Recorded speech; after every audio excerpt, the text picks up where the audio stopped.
Good morning વિદ્યાર્થી મિત્રો. આજે આપણે ધોરણ 12 ચેપ્ટર નંબર 1 રિવિઝન કરીશું અખિલ બ્રહ્માંડમાં.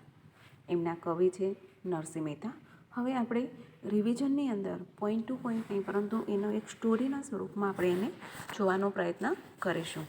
અહીંયા નરસિંહ મહેતાના જીવન કવન વિશે આપણે સૌને ખ્યાલ છે કે નરસિંહ મહેતાનું જીવન છે તે કેવી રીતે વ્યતીત થયેલું છે અને એમના જીવનની અંદર એને કેટલી બધી મુશ્કેલીઓનો સામનો કરેલો છે. અહીંયા જે કાવ્ય છે એ કાવ્યની અંદર ઈશ્વરનો સર્વવ્યાપકતાની વાત કરવામાં આવેલી છે કે ઈશ્વર છે એ સમગ્ર બ્રહ્માંડની અંદર વ્યાપેલા છે. જ્યાં જુઓ ત્યાં આપણા શરીરની અંદર એક નાનકડા એવા કણની અંદરથી લઈ અને મોટામાં મોટા તત્વ સુધી દરેકની અંદર પ્રભુનો વાસ રહેલો છે. પછી તે પવન હોય, પાણી હોય, ધરતી હોય, વૃક્ષ હોય, આકાશ હોય, ગમે તે હોય, દરેકની અંદર પ્રભુનો વાસ છે જ એવું અહીંયા કહેવા માગે છે. પ્રભુ આપને દરેક સ્વરૂપે દેખાય છે. પછી તે સુવર્ણ જેવી રીતના એક હોય, જેવી રીતે સુવર્ણ એટલે કે સોનું એક હોય, પરંતુ એમાંથી આપણે અલગ અલગ ઘાટ ઘડી શકીએ છીએ. એમાંથી આપણે હાર બનાવી શકીએ, હાથમાં પહેરવાના કડલા, કાનના કુંડળ, એવી રીતે અલગ અલગ બનાવી શકીએ છીએ. એવી જ રીતે ઈશ્વર પણ એક જ છે, પરંતુ તેને અલગ અલગ નામથી આપણે ઓળખીએ છીએ. એ વાત અહીંયા આપણે સમજાવવા માગે છે નરસિંહ મહેતા.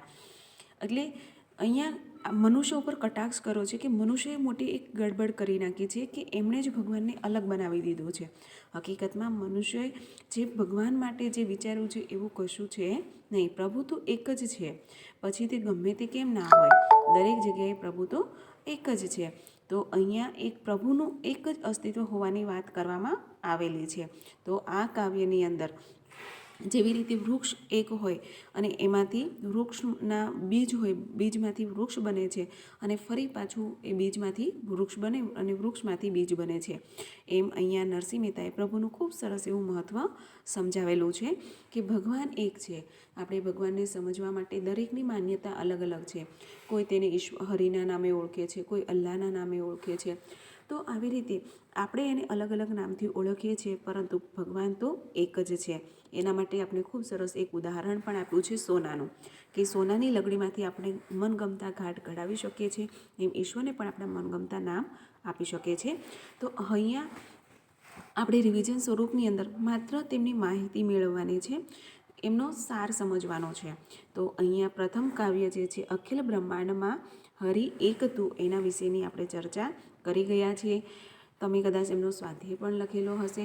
તો અહીંયા જે કાંઈ છે એને આપણે ફરી એક વખત સમજવાનો પ્રયત્ન કરીશું એવી હું ઈચ્છા રાખું છું. તો કંઈને પણ એમાં પ્રોબ્લેમ હોય તો ફરી તમે એને સમજવાનો પ્રયત્ન કરજો અને કાવ્યને વારંવાર વાંચી અને તેને સમજવું ખૂબ જ જરૂરી છે. તો અહીંયા આપણે રિવિઝન સ્વરૂપે એને પૂર્ણ કરીએ છીએ.